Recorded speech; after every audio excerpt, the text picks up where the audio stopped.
the major threats to the African families today. Family in Africa, and particularly here in Kenya, is going through a lot of changes. Many of us who live in the city were born and brought up in the rural area, particularly the people who are in their 60s and 70s and even 80s, early 80s. Those are the people who are born and brought up in the rural area, and they migrated to the city in search of better opportunities.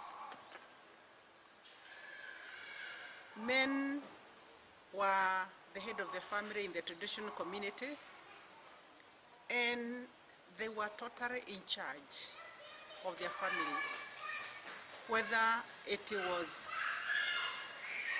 social, spiritual, economic responsibility. It was the role of a man. The man had his own place in the society, and whether he had one or two or three wives, his place was very clearly located in that homestead.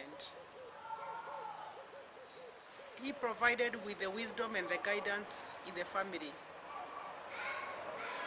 Many of our men are experiencing a major threat in the transition as they migrate to the urban setup. Many of our families have become the dual career families where both men and women work. The jobs usually separate them from each other and from their own children. To transfer from home to the workplace often takes about several hours. Many people leave their home at 5 a.m. and they don't get back home before 8 o'clock in the evening. For that reason, a dual career family will try their best to get a substitute, a person to take care of the children, and normally will look for a babysitter who can cater for the children when they are away. The qualities they normally look for is a trusted person who is patient with the children. What they don't have is qualification to take care of children, because some of these ladies are young women who are going through the training on the job. However, they do the best they can. And from that institution where this person spent several hours with the child graduates to the kindergarten, nursery school, and from that setup, another institution that take that child is an institution that do very well in academic, but have little or now information about the need for the child's social development. And so the child now is inherited by that institution. Because of that kind of a separation, many children develop fear and anxiety. However, often the person who try the best to bridge between the house helper, the school, and the child is a mother. Sometimes she might have left the child when the child is still breastfeeding, and then she'll come home and immediately will take up that child and breastfeed them. Or she's the one who manages the diet, whatever the child is fed during her absence. So even though she's at work, her mind is usually will be at home, and she'll try the best to be there with the child. Our government have become very much aware of increasing the need for a child to have that emotional bondage, and therefore they have increased the maternity leave from 3 months pay to 6 months of additional 3 months unpaid. That is very good because women can have her choices now.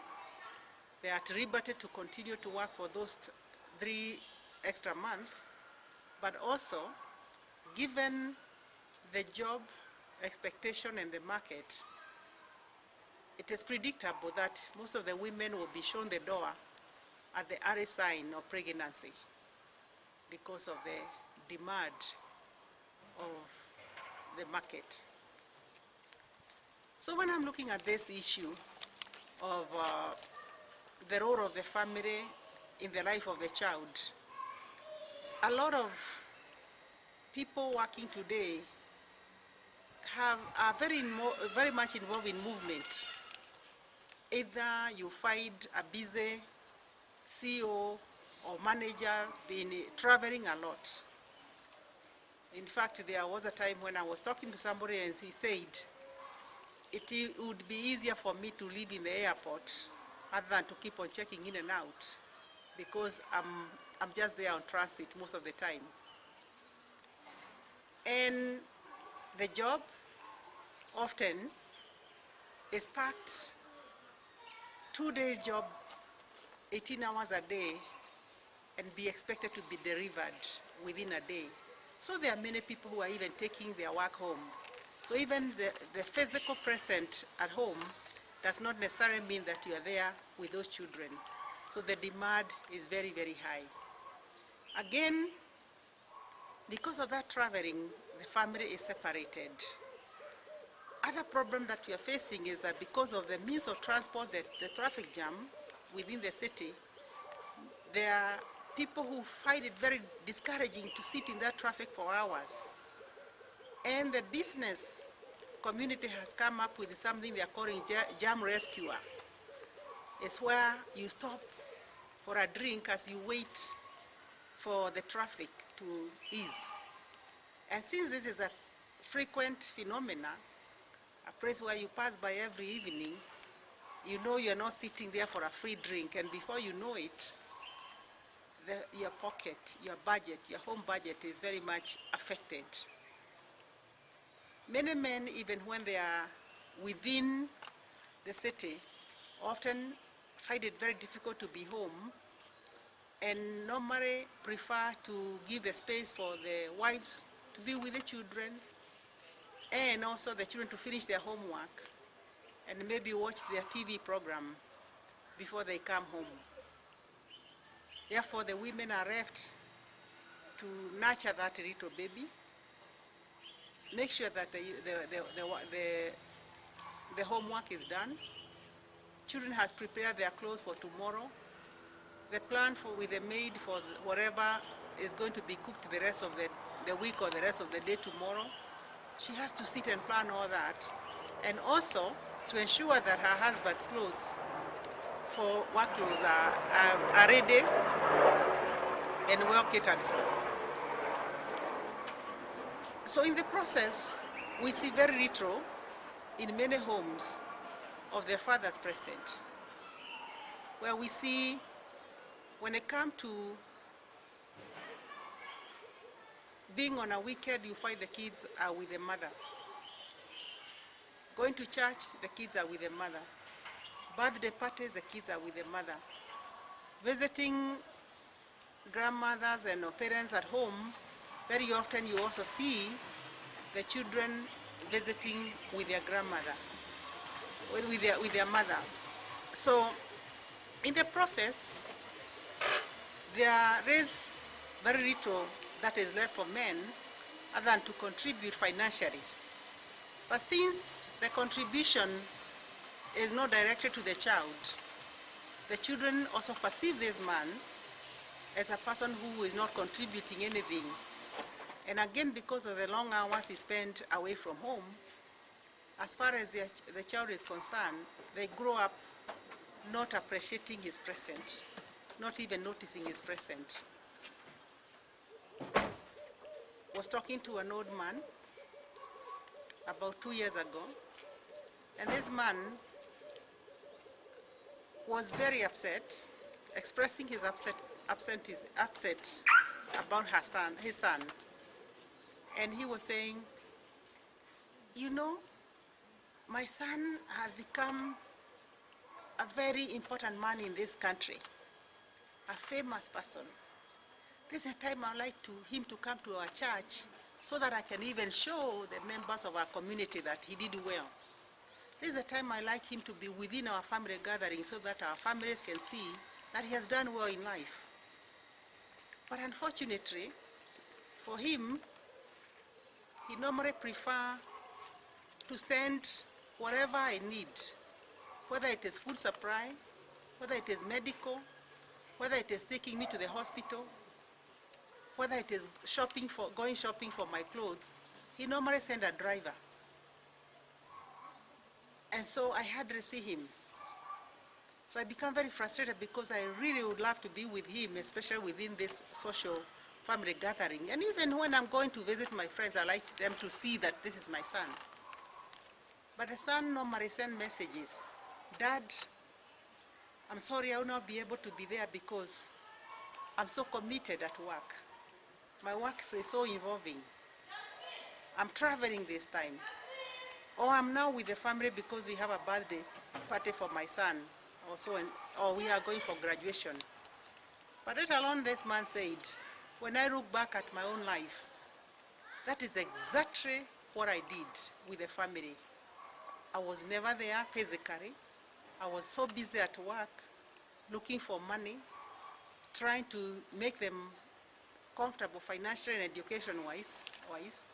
But I forgot a very important thing, my social responsibility to those children. Because if I had a free time, it is a time I spend with the friends, out having a good time and drinking and relaxing at the cost of my family. And I even remember another incident. A dying man at the hospital. At his deathbed, a friend of his son visited him. And since he had known this young man for years, he said to him, I want to congratulate you because you have a newborn son, but there's something I want you to do.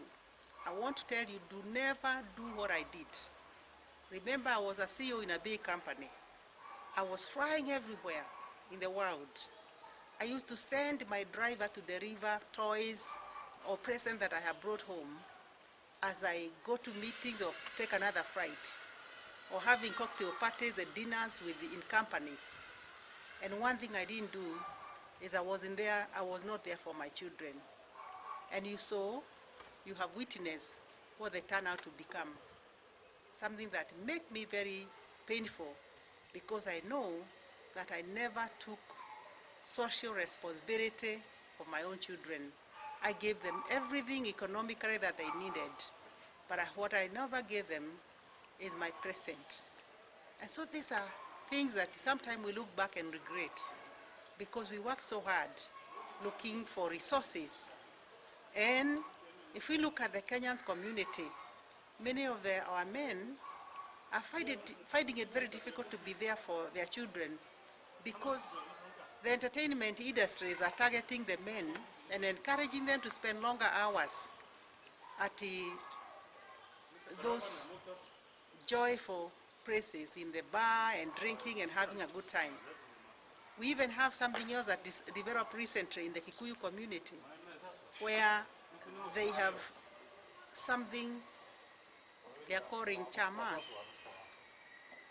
And with these programs, they meet on Saturdays, and idea is to teach men about their responsibility on how to be solid father, solid elder of the family.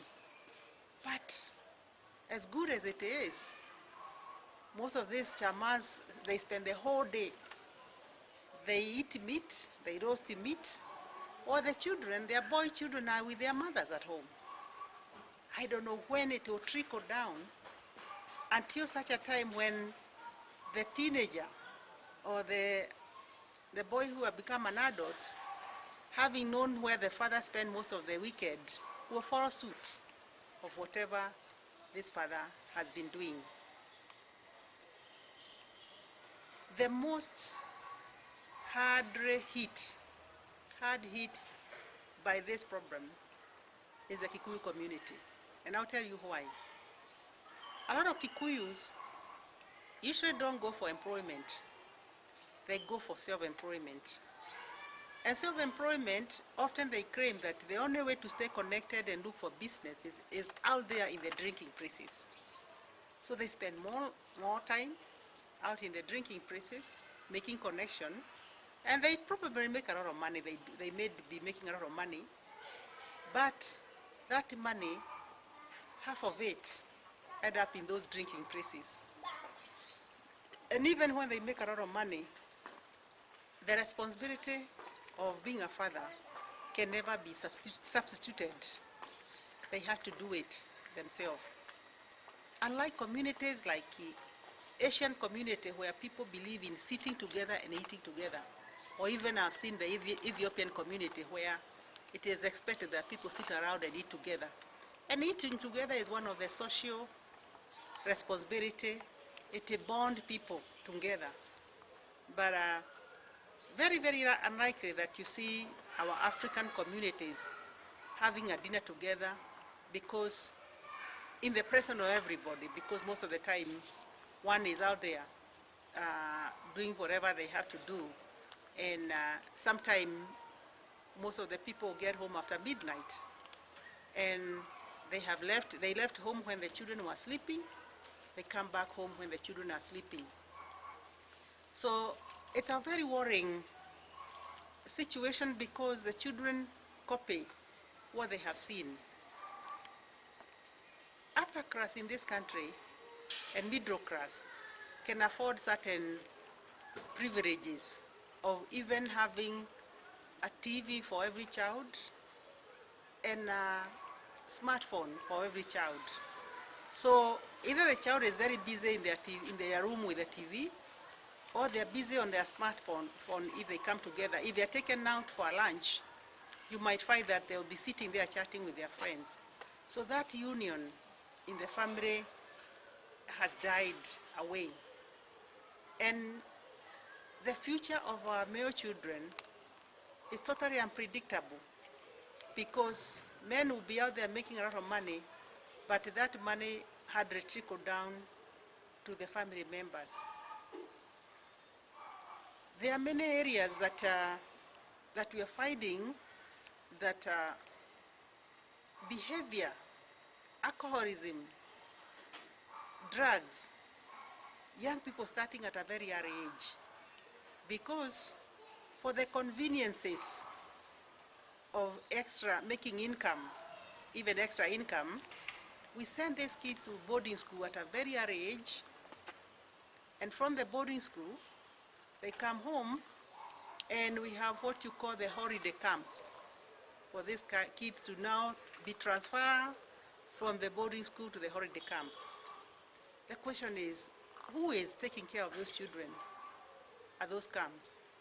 What kind of, are we very sure, are we very sure of what they are learning? Do we know what's going on in those camps? Do we know very well what's going on in those boarding schools? Are we involved in school activities to understand what the child is doing and whatever the child is going through? A lot of parents here, they will tell you it is easier to pull a tooth than to ask the parent to come to school. Get them to come to school to see whatever their child is doing. And if you visit those meetings when they are organized, almost 80% of them are the mothers who go to those schools. What message are we giving the child? What do we expect the child to conclude? Children are very clever. Children see things at a very early age. They are very highly perceptive. They may not have the word,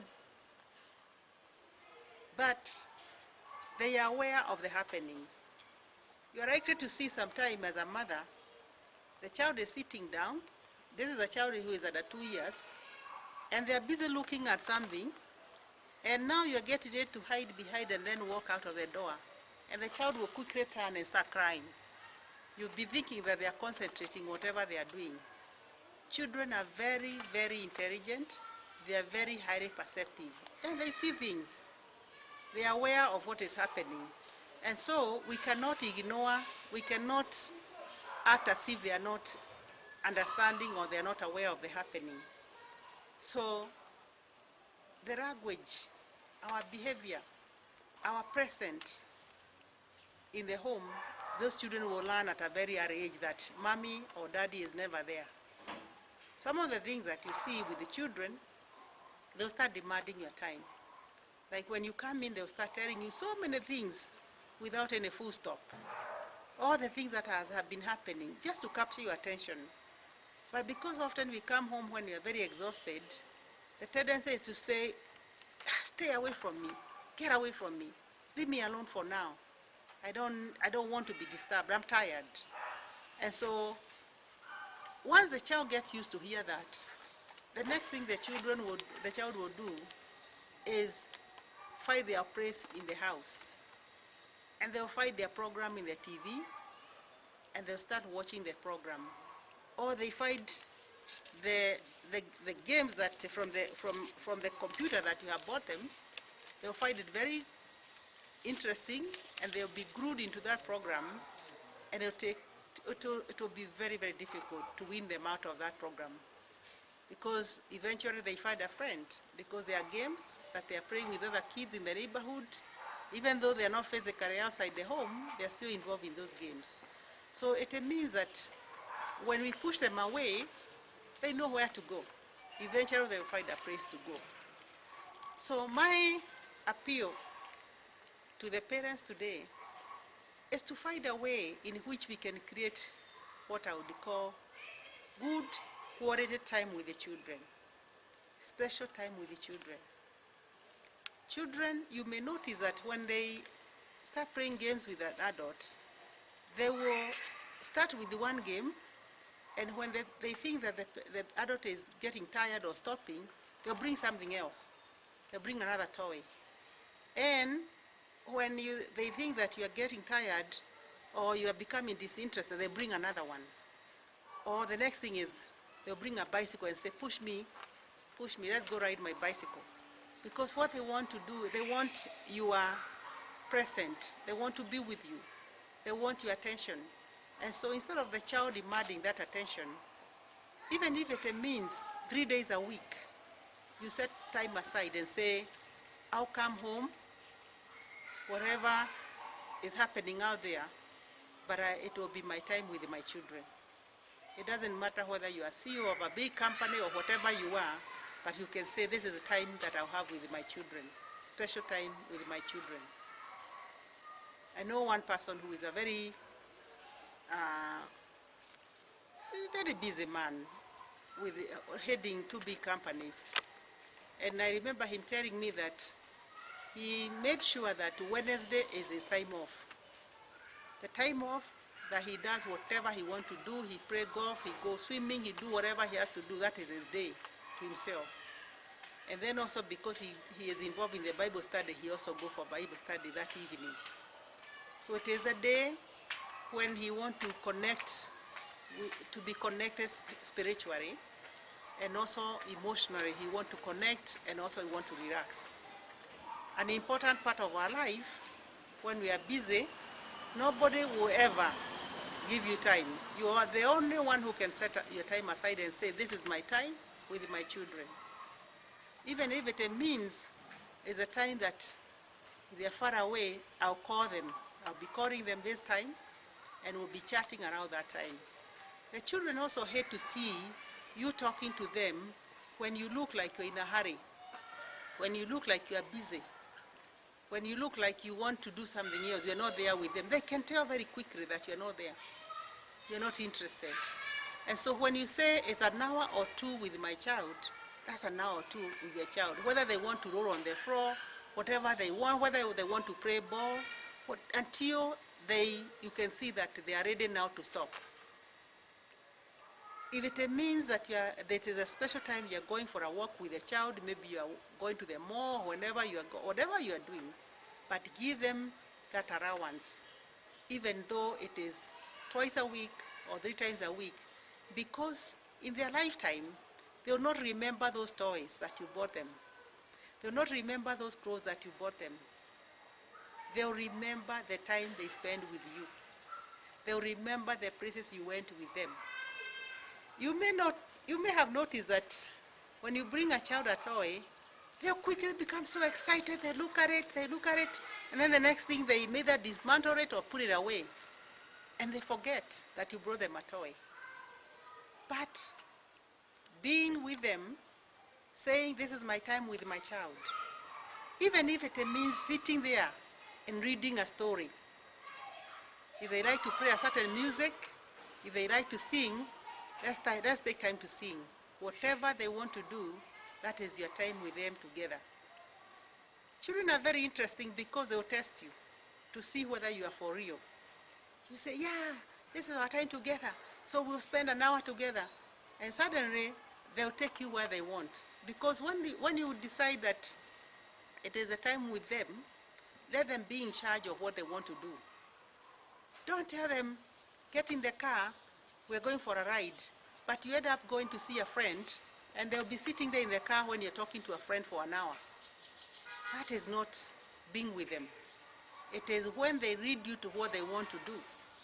They may invite you to their room, and they want to show you all kinds of toys and things that they do, and they want to show you or whatever they have been doing in school. They even might want to tell you what has been happening in the day. You must be there ready to listen. And if you are there and ready to listen, they can tell that your mind and body is there and ready to listen to them. If it's a walk, they might walk around and stop somewhere because they have seen something interesting, a flower. And they'll go and pick that flower. Stand there and wait for them to pick that flower. They might want to ask you something about that flower. And then you can explain to them, because it can be a good opportunity to educate this child. It can be a good opportunity to take them through life. They may see a frog hopping around. Daddy, what is this? This is a frog. And they may want to stand there and talk about the frog. Or they see a cat passing by, and they want to know about the cat. Or they see the birds, and they want to talk about the birds. So it is their time. Pay attention to what it is that they are looking for, that they want to do. A lot of time, something I have witnessed not only in Kenya, but even overseas. Our African families are catching up with taking the children out to the park, because the park is very nice and well spread for the children. But what I have seen often is that the men will sit as a group and start drinking. The women will sit at a group, and the children will be there busy playing around.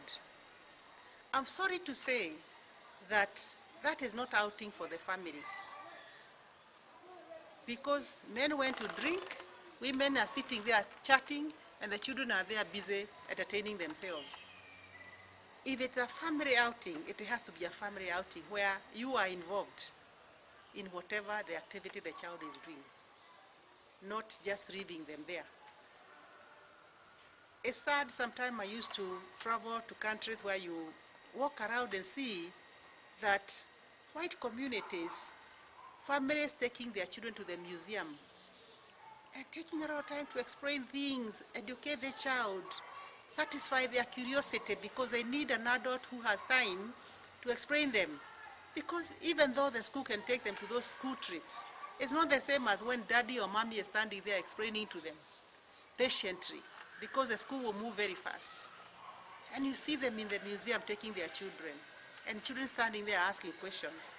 Or you see them taking them to activities such as swimming or Disney World, taking a lot of time with the children. And then you wonder, where and how does the mind develop? Who molds your child's mind? You have a responsibility as a parent to mold that mind. You are supposed to equip that mind. Even though other people come on board, baby helpers. Most of the baby helpers are the employees. They are doing a job. They don't have the emotional connection with the child. As far as they are concerned, they are doing a job. Schools are also doing their job to have you go through education and pass examination. But you are the cement that hold all the material together as a parent. I remember some time back, crossing the street somewhere in Westland. And I noted something. There was a family driver who had parked a family Mercedes bench there. And on the other side, there were kids that he had brought there, kids and their friends. And then I saw a bunch of street boys. And I noted they were giving some things to those kids. And I was curious. Let alone I wanted to find out what it was. I was surprised to find out that it is their connecting point where those kids are supplied with marijuana. And the driver is sitting there, wouldn't even say a word. In fact, he knew very well why he brought them there. Because that is where the kids wanted to be. And of course, as long as these kids keep telling their parents that driver so-and-so is so good, that is a qualification for the family to keep him. And of course, the guy wants to keep a job. So he has to try to please the kids. I remember one kid telling me that, you know, our driver is so good because we normally have secrets. We go buy drinks, and since he's the one we send to the shop because nobody can ask a question, we also give him money for his own drinks. Of course, these kids have a lot of money. And so, later on she was saying, I regretted because, you know what? We used to be driven by a drunkard man. Anything could have happened. Because of course when he come home and he stand outside and give the kids to hand over to the family and go to his quarter, no parents will not know that he was drunkard. The guy is doing a job. He's employed. And he'll do their best to keep the job. And one of the best way to keep the job is to keep these children happy. And what is it that they're going to appreciate? Be taken whenever they want to go. They want to see their friends. They want to go to certain places. They want to smoke. They want to be taken in hiding places where they can go and smoke marijuana. They want to go to hiding in the park where nobody will see them so that they can be drinking in the car. And as long as they have a good relationship with the driver, this will continue. They want to go on a date. The girl left the home. He's in the company of the rest of the brothers and sisters. They go to places. She's dropped somewhere. She's picked later. And the secret continues. And so as a result of this, you are the glue that hold those children together, not any other of those institutions. Your job as a parent is even to find time to hear their stories, and in the course of narrating the experience of the day, you'll be hearing the things that have been happening, and you'll be surprised to hear things that have been happening, including attempt rape by the so-called employees, including teachers who attempt to seduce them. They'll be telling you those things, but they can't tell you if you have not created a trustful relationship where they can sit with you, relax with you, and tell you whatever is happening. They have to get used to tell you their story on a daily basis, as often as possible. You even have to find ways and means to listen to them so that they can be comfortable to tell you anything they want to tell you. But they cannot, when they notice that you're in a hurry, you don't have enough time, you just quickly ask them mechanical hello and goodbye, how was your day, or see you later. That in itself, they can sense it. And as they sense it, they are not going to try to waste time telling you anything. You have to cultivate that relationship. You have to cultivate such an opportunity. And if you do so, a lot will start flowing. You get to know your child better. You get to understand your child. You even have to get a chance to correct them, because they'll be telling you that so-and-so was picking on me, or the teacher said this and this to me, or the teacher I don't like this teacher. And maybe at that moment, you take time to explain to them and readdress the problem so that you can encourage them. Because You don't go by whatever the child tells you. Your job is to re-educate that child so that they become aware that when they are making mistakes, you correct them. But you cannot do that by distancing yourself. Taking a walk with a child is very, very important. Walk with a child. If you can walk in the forest with a child, it's very, very useful. Or in the park, because of the variety of the things they will notice. And as they see them, they will ask you questions, and then you'll be ready to answer those questions. Sometimes you can take time to tell them your story of your own childhood. A lot of time, the children think that you were never a child because they met you as an adult. They did not know you had a childhood, you had a background. So you can tell them, when I was a little girl, when I was a little boy, we used to climb the trees. And one day I climbed the tree and I fell down and I broke my hand. And I went to the hospital and I was in such terrible pain.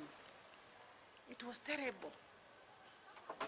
And I was scared of telling my parents. But I should not have been scared. I should have told my mom or my dad, because at least that hand would have been fixed. Sometimes you can even show them a scar and say, you know, you see this scar, you see what I did, and you can explain to them. Let them understand your story. Many of us never get the opportunity to know our parents. They die before we even hear any story about them. We don't hear anything from our parents. We don't hear any story, except one moment in passing, somebody will say something. I remember one time my father was watching TV. We finished watching the news, but before the tail end of the news was the sports, and it was football, and he turned it off. I asked him, oh, why did you turn it off? And I was watching. He said, I don't like football. Why? I just don't like it. And then he even went on to tell me that, because I asked him, when you were a small boy, did you play ball? No, I didn't. And then it turned out that he associated the football from a punishment they were given in school when they came to the class rate because they were playing football. So it was something that teachers those days did not appreciate children doing, other than when you are allocated a certain amount of time. And yet you know that boys everywhere, they love football. So I got to hear a little bit of a story about my father at that point. Otherwise, hardly do you ever get to hear the stories of our parents. Neither do we tell our children our own stories. It is so important to create that opportunity. And that opportunity can only come when you have special time with the children. Sometime during that time, the child might decide to make you an audience to do a performance. The performance is about a dance they are doing in school or something they were doing in school. You have to sit there patiently to watch the whole thing. To your surprise, it might be repeated 3 or 4 times, the same thing. But you have to be patient. If you decided to be there, you have to be there. And they also be looking at you to see whether you are interested. They can easily tell that you are not interested in their activity. They can tell you're not interested, and they will try to attract your attention, capture attention again. And so those children are clever. So if you decided that is what you want, you have to be ready to see that. Other things that we can do of special quality with our children is either to read them stories, depending on their age, or let them read the stories to us, or even watch a program and discuss it, depends on the age, or even have them tell you about a story of a program they have watched. Those things help to improve their memory and also help to make them feel you're present. So what I'm trying to say here is that the children, first of all, they grow very fast in our life. In fact, before we know it, they have just passed through. Children are not looking forward for what to invest in terms of material things in their lives. They are looking forward to be with you. They are looking for time to spend with you. This is what they will remember tomorrow. They will remember the people you went to visit together. And often you hear the child reminding you, Daddy, remember when we visited our grandmother? And again, children are in the process of exploration. And because they're exploring, they need you to be there for them and with them. For example, you have gone home with a child up country in the rural area. This child has seen an animal they have not been used to. There's a goat. They probably have been used to see a dog. And sometimes there are stories where the child asks their father or mother, how come this dog is eating greens and it has no bottom teeth? This is the time when you take to explain that this is a goat, is not a dog. Again, some of the children are very scared of the rabbits. They look at the rabbits, they are scared. They look at the chicken, they are scared. And sometimes they need to understand these animals that they have only seen eaten their meat, but they don't understand what it is, where it comes from. Or even the milk that they drink, they don't realize that it comes from the cow. Even if they get a chance to even milk a little bit, they'll find it very fascinating because they will discover the milk comes from the cow. If you have chickens there and they are laying eggs, let them go and pick an egg and see this is coming from the chicken. Sometimes they'll see a small chick and they'll be curious about this chicken. Sometimes they want to hold it, they want to take it away. And they'll say, Mommy, Daddy, can I have this? But you have to remember that this is a moment of educating the child. That this little chick needs its mommy. And now, if you take it away from mommy, how is mommy going to feel? And if you take it away from mommy,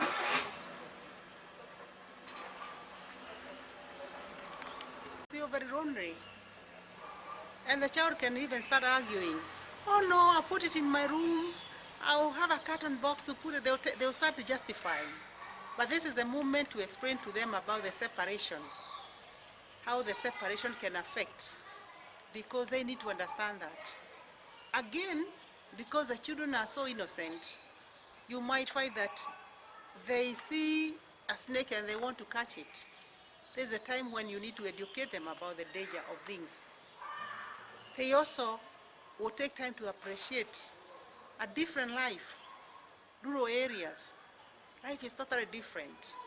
Children there, they probably walk without shoes. They climb trees. They have no toys. They make their own games. They need to see that. They need to appreciate that this is the life of people who live away from the city, and it's okay, it's normal. Because often when we take them to those places when they are adults, they look down upon those people. They don't appreciate that because they start thinking they are not like us. They look miserable. But I remember a long time ago when I took my son to an open market, and women had spread their things and they were selling. And they were not wearing shoes, they are sitting down on the floor. But as far as he was concerned, he thought these are street destitute women. They thought they were destitute, and therefore they attempted to, they thought they are destitute and they are trying to look for help. Then I explained to them that these people are busy selling their products, they are farmers, and so whatever you see is what they have produced from their farms. So in other words,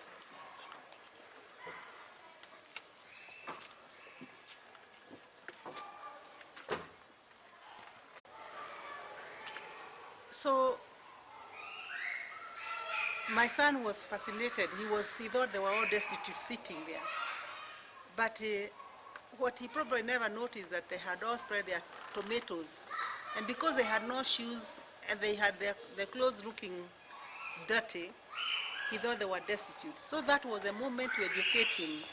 These are farmers who come from the market, who come to the market with their produce, and this is the place they all sell the produce. And again, because the market also looked very dirty because it was not paved. So he probably thought this place and whatever they are doing, they are all destitute. So what I'm trying to say here is that take children out to places. Use that opportunity to re-educate them, create awareness, take time with them. Unfortunately, what we see regularly is one parent, even when they are both parents, that the children are either with one parent and more particularly with the mother, whether it is going to church on Sunday, whether it is going to visit families, whenever they are, whether they are taken for swimming lesson, whenever they go, they are going with the mother. And don't forget that those children are noticing. They are aware. And one day, they'll hit you hard with that. Just like I said earlier, this man who decided to do everything the father did the way he did it, his style, supplied him with everything that he needed. He wanted material resources, but there's something he needed most. He needed the connection with his son. But that time it was too late because the son was doing the only thing he knew how, what he had seen from his own father when he was a growing boy.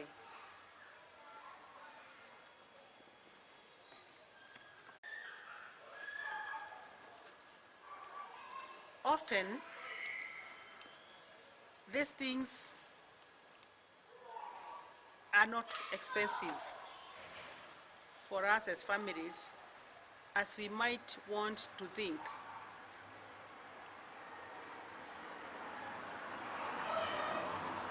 What I mean here is that taking out children is not an expensive affair. I remember, and often I'm reminded by my children and my nieces and nephews, that weekends I used to put them in a car and we'll go to place in a park, often Uhuru Park, by the place where there were boat rides. I'll park the car and they'll go on those boats, and then by the time they got out of the boat, we go to the car and brought the lunch. There'll be some rice and vegetables, or even sometimes sweet potatoes. And some of them said, we used to resent packed food because everybody is selling some fish and chips. And I would explain to them that we are bringing home quality food. All these artificial juices that you see here, when I had brought some fresh juices, all this oily stuff, when I can prepare some quality food at home. And that was the objective, was to show them that you can be out there and you can still enjoy it. And they look back, and today I'm seeing most of them doing the same with their children, taking their children out, but carrying packed food from home. Because it doesn't have to be expensive. The amount of money you spend with a child there, buying them pizza, ice creams, and whatever else you buy, often doesn't count. It is good once in a while, but it should not be the determining factor as an opportunity to enjoy, because you can make it fun, you can carry some equipment, jumping ropes, balls, things that the children can have fun. Sometimes they like to even play with the sand at the park. Heaps of sand, they'll make houses, they'll make roads, they'll make all kinds of things. The idea is to get out of the house and be somewhere that is different, and they will enjoy. So we don't have to feel bad that we don't have a lot of money to spend. It is unnecessary to spend a lot of money. Carry fruits, carry fresh juices, carry packed food, sandwiches, whatever you can pack from home, and you can enjoy it. You can have fun. Go hiking with the children if they are older. They will enjoy the hiking. They will enjoy it when they get tired and daddy carry them. They will enjoy that. Go swimming with them if you can. If you enjoy swimming, go with them and swim with them. They would love to show you how the different swimming styles that they have acquired in school. Let that be an opportunity for them to tell you how their skills that they have been acquiring in schools. So it is not expensive. The most important thing is time. Giving them that time, setting aside that time to be with them. Don't wait until Christmas time, because sometimes we wait until Christmas time to take the kids out to do things on Christmas time. Set aside sometimes in the weekdays, or even in the weekend, and do such a thing with the child. Do not delegate if you can. We sometimes spend so much money delegating. I visited a person who has, to ensure that their children have full comfort in her presence, has hired for every child a babysitter, and the babysitter job is to be with that child all the time. If they want to go out and play. And what you find is that these babysitters, often when they get out, they meet with other babysitters and sit there and start chatting, including the other one who is supposed to babysit the other child. They just go and sit there and start chatting. They're not going to follow the child everywhere. For them is a job, as I said earlier. The quality of care, it doesn't matter. But they're trying, a lot of them will try to make it look so nice, tailor-made it to what the parent expects. And even will tell you what you want to hear, how the child is doing, because they want to keep their job. I know somebody who had, because she has an international job, she was looking for a most qualified cook, somebody who can make the best dishes for the children. That is the qualification she was looking when she was interviewing somebody. She has a gardener, she has 2 baby maiders, she has a cook. And so the baby maida must always go to school to accompany the driver when they are going to pick the child and back. Quite a lot of people to take care of those 2 children.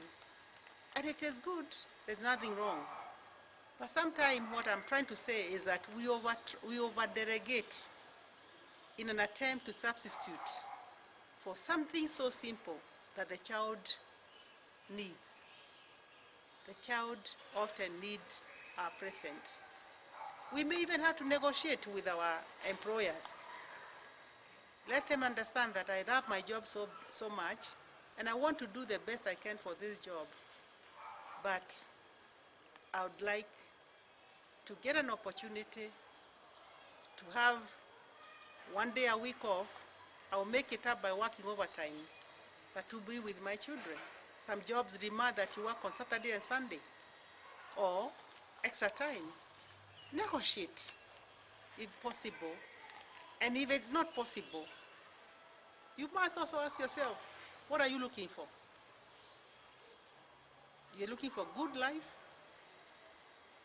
for the children. What is it? Or good living? And sometimes we misunderstand what is it that we want to give to the children. We think that it's the material things that we want to give them. And sometimes we justify good education to such a good school, and we think the higher the amount of money we pay in those schools, the better. Or taking the children out to holidays in Mombasa, or taking them to Spain, or whenever they mention. That is not what the children are looking for, because even after you take them to all those places, they still demand to be with you. So let's even look for a way to negotiate even our jobs.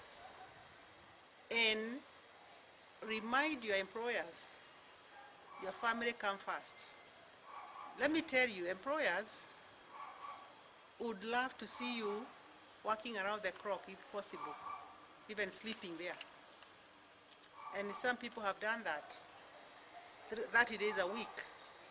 But it has not made it better for them, because probably you take home more money because of working overtime at the loss of the relationship that you could have built with your family. So again, the jobs that are so involved in traveling. I remember one time my nephew who lived overseas wanted to travel home with his daughter and wife. And when he inquired from the employer for time off, he was given terms and conditions that were a bit difficult. And he worked with his employer and told him, do not make me choose between my job and my family, because my family comes first. He never lost his job for having said that. What the boss understood is that this is a family man who values his family very much. He may not have said that immediately, but it was said loud and clear that this is the situation. So,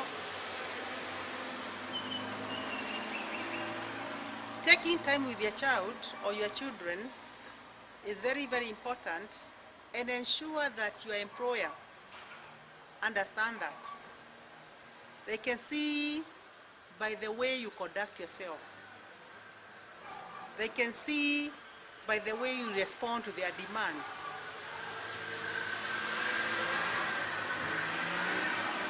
They can even see by the way you negotiate your time around the family. They can see that. Sometimes they see that you bring in that child to work. They know how connected, how attached you are to your family. And you must make it very clearly and understood that your family comes first. This is the reason why you're working. This is the reason why you're seeking this job. This is the reason why you're keeping this job, because to maintain that family. The demand today is such that even countries like Japan, they are making sure that they provide every comfort that you need so that you can stay longer hours at work. They try to provide that what you'll be looking for when you go home, to ensure that you concentrate, you put, or you give all your time to work. But we have seen the rate at which that country is breaking socially. We must protect that social fabric of our family by giving it good quality time, enough attention, sacrificing ourselves for the future of these children. The job can go, but your family cannot go just like that.